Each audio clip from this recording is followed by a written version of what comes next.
What's up, magical people? Welcome back to Your Most Magical Life. I'm Mia Magic, and today we are talking about the most powerful day for manifestation in 2024. There's going to be a bunch of days throughout this year that are going to be super amplified, and the first new moon in this year is in Capricorn, which is the sign of your mission. So your mission on earth, what you are here to do, the mountain you're meant to climb in this lifetime, this is the moment for planting those seeds and really setting those intentions in motion. So this is going to be a super powered day, January 11th of 2024, for all of your manifestations to bring your mission to fruition.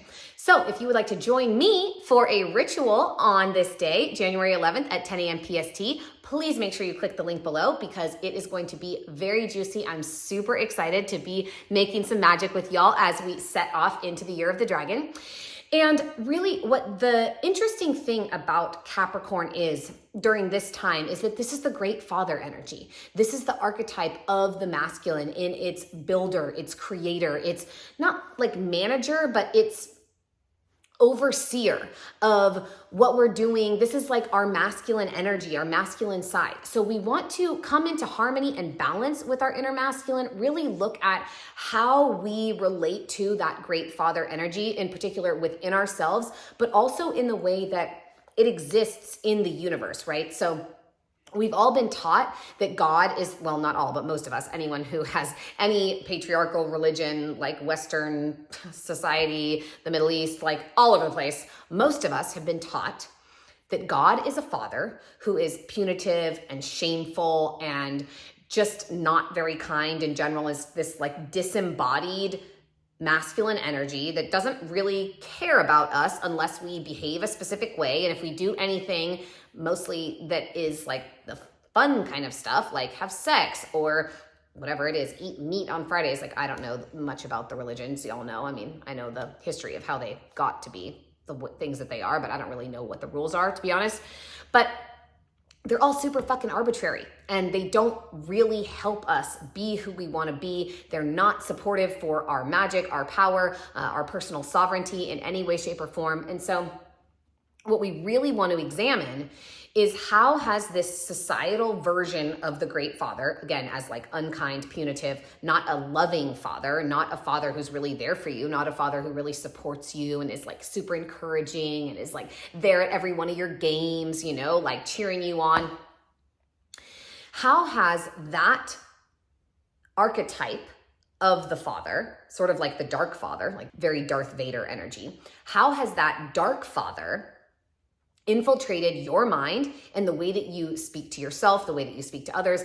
This is, I know y'all love when I use my own examples. So I have a very critical father. He's hypercritical of anything. And so I have internalized his voice and I speak to myself quite often the way that he would speak to me. And then sometimes I speak to my partner the way that he would speak to me, which is the way that I often am speaking to myself. So really looking at this dynamic within you, how has the story, the patriarchal story of the father or the dark father infiltrated my life? How does it inform my behaviors? How am I acting upon those beliefs that the father is not kind or loving, but that, you know, is going to be disappointed in me? Or like, if I'm not doing enough, then I'm going to be in trouble, right? I'm going to be disciplined. And really seeing the way that you're disciplining yourself, that you're punishing yourself, that you are speaking unkindly to yourself, that you're being hypercritical of yourself, that you are, and of course the dark father can also be like the neglectful father, the father who leaves and abandons the child who's not there. So maybe you are like being overly lazy, or maybe you're not taking action. Maybe you're not really doing anything in your life. You're not taking the necessary actions, or we'll dive into this more about Capricorn, but just the baby steps, the like this foot in front of the next in order to reach the top of the mountain that I am climbing, right? That's very Capricorn energy. So you must look at, where is the disempowered masculine running my life in a way that is not supporting me making my mission happen? And the seeds that you want to plant, the attentions that you want to set in motion, the attention that you want to place during this time on this day, the Capricorn New Moon, is really going to be in opposition to those ways of being, right? So if you have been overly lazy, not taking action. One, it's winter. So like have some compassion for yourself, because that's actually what the whole of the world is supposed to be doing. And as you can see outside in Southern California, so it's like, it's not that warm, but it's like sunny and beautiful, cloudless skies mostly every day here. So it's hard to remember that it's winter, but it is. And it's hard for all of us in a consumerist, capitalistic society to remember that winter is a time of slowing down, chilling the fuck out, literally and figuratively. So your job with this new moon is really to look at, again, is my father, is the like dark father in me showing up as overly critical, unkind, overly disciplinary, right? Maybe like hyper structured, a little too rigid, and it doesn't feel good. And then if I step one little toe out of line, I'm in trouble, right? And I'm bad and there's something wrong with me. Those types of stories of there's something wrong with me, I'm not good enough, those are very deeply ingrained in us by the patriarchy. Or it's like, oh, if I try, like it won't work anyways. Like who fucking cares? Like the world is going to shit, and look at the way that society is right now. And like, I'm just like, why? Like, what's the point? I don't want to do anything. Both dark masculine energies, the dark father, right? And how are those frequencies, those patterns, how are those informing your life or your reality? What you want to do to set the opposite actions in motion is really to take inventory. This is a really great time in the winter to take inventory. It's okay to still be looking at how your 2023 was. This date of the January 1st is totally arbitrary. It was created by Pope Gregory. Like, it's the Gregorian calendar. It literally does not make any sense. The astrological new year is at the Aries new moon in March. Like, there's a lot of dates where we can really determine, oh, this is where the year begins, but we're in winter. This is the time when farmers assess what needs repair, right? What do I need to do in order to be ready for the coming spring, for the season of blossoming, of fertility and fecundity? So these actions that you want to take, these new habits that you want to set in motion are really going to be, again, like looking at your own life, and you're going to have to determine it for yourself, right? Are you leaning more on the lazy or more on the hypercritical, it's never enough type of thing? And then, again, taking the opposite action. Doing exactly the opposite of what your habituated pattern is. I always respond to this thought by doing this or thinking this or eating this or not doing this. Actually, what I'm going to do is not eat that, do this thing, right? Like say something different to myself. And then again, if you're in the sort of lazy, like not moving thing, it's like, what would be an empowered way for me to start taking baby steps in the direction of my mission? So Capricorn is ruled by a mythical creature, the mer goat. Like, how did a goat and a fish get together? I don't know, but I'm not in charge here. So the important piece is that the mountain goat is sure-footed, it's steadfast, it's taking these measured steps up the mountain. It doesn't need big leaps. It's not about like the New Year's resolution of like, oh, I'm never gonna eat sugar again. I'm so healthy and happy and whole, and then 3 days later you want cookies. And what's actually going on is that you are being invited to explore, where in my life am I seeking sweetness? How can I cultivate that sweetness within myself? How can I be sweeter to my inner child? What would they need from me in order to feel that same sense of nourishment or satisfaction or satiation that this cookie offers to me fleetingly, like momentarily, and then disappears again? So it's not about big things. It's about every day. It's like, okay, well, can I go one day without eating sugar? Great, then I'm going to try again tomorrow. Now, okay, I've done 2 or 3 days without eating sugar. Wow, this is amazing. Can I notice where I'm still like grasping for this sweetness, or what am I feeling in the moment that I start craving cookies? Am I feeling sad? Am I feeling, unmotivated? Am I feeling disappointed in myself for something? And then that feeling I react with, oh, I'm gonna go seek something sweet so that I don't feel this sour energy, this bitter frequency inside myself. Same goes with like substances and alcohol, right? If your New Year's resolution is like, I'm not going to drink for the month, great. But what about taking the kinds of actions, especially like Capricorn New Moon vibes, right? Like your mission, if you want to accomplish your mission, you've got to eradicate or heal the parts of yourself that you're avoiding, that you're trying to escape, that you're numbing. That's what alcohol does, right? I just learned that the origin of the word alcohol comes from Arabic, which is alcohol, which was a demonic spirit that would literally eat your body from the inside. It's like there's no accident that that's where the word alcohol comes from. It damages every single organ inside of your physical vessel, and it is not good for you. There's a reason it's the only one that's legal, with the powers that be being what they are, with the great Father around us, like taking such good care of us. Yeah, fucking right. That's not happening. The great mother, the grandmothers, and ayahuasca and mushrooms and DMT and like all of the amazing LSD psychedelic substances that will help you awaken to your true power and your majesty. Those things are all highly illegal.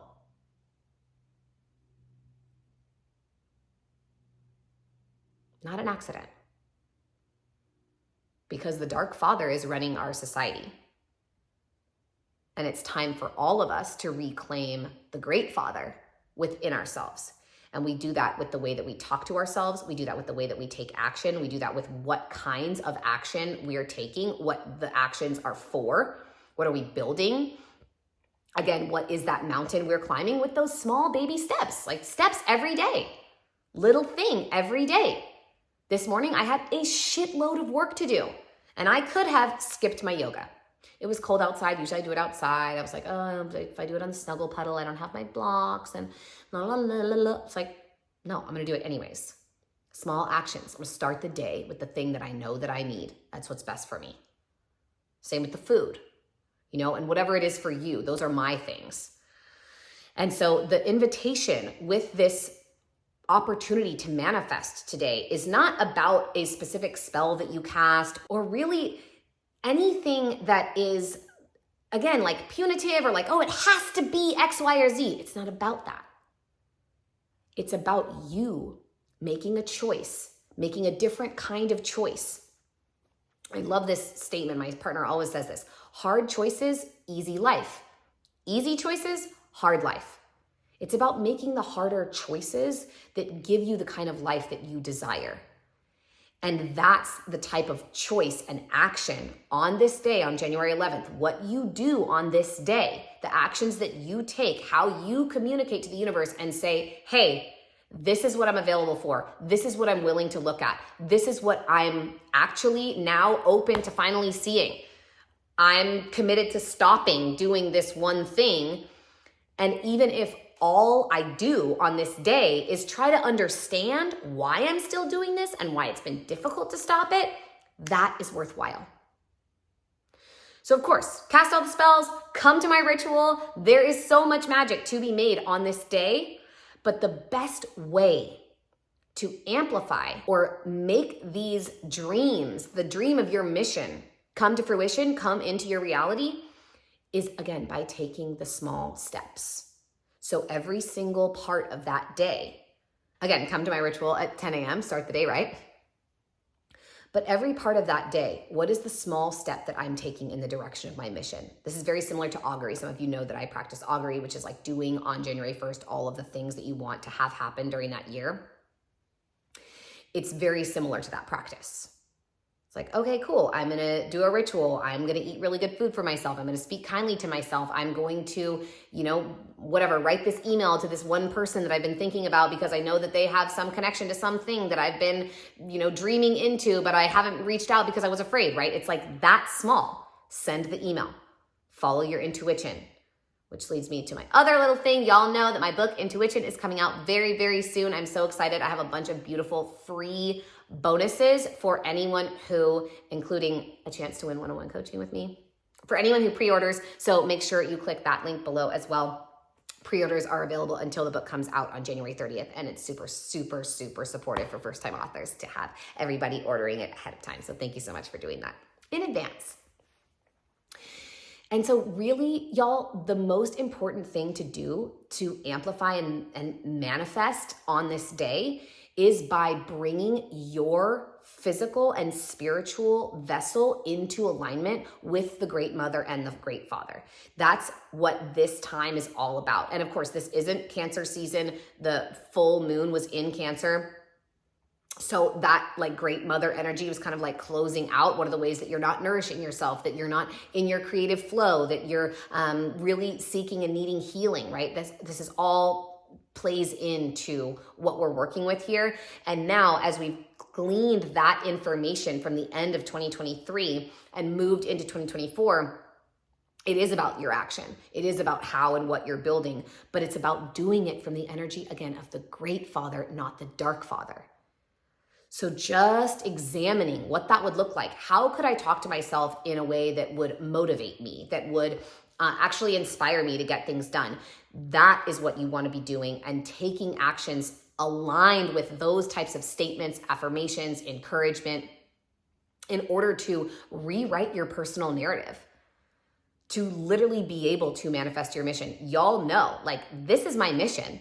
I used to chant over and over to myself, I just want to get paid to be myself. I just want to get paid to be myself. I just want to get paid to be myself. And I'm running $1 million business doing YouTube and teaching and sharing magic as a professional witch. Oh my goddess. There was no little place for me to fill that in to like, what do you want to be when you grow up as a little kid? So know that also if your mission doesn't exist yet, that's okay. You can make it a reality.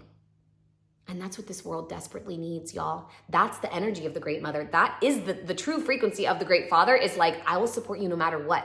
I want you to be happy. I want you to make your dreams come true. I will be here for you. I will support you. That's what we're talking about here. So if you don't have that Great Father energy, if you've been deeply programmed by the patriarchy, it's going to be up to you. It's going to be your sovereign choice. How you receive the magic of the Great Mother in terms of what it is that you're here to birth and create.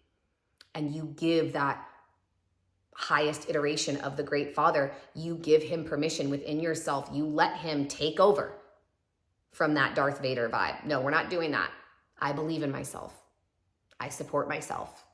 I encourage myself. I am here for myself.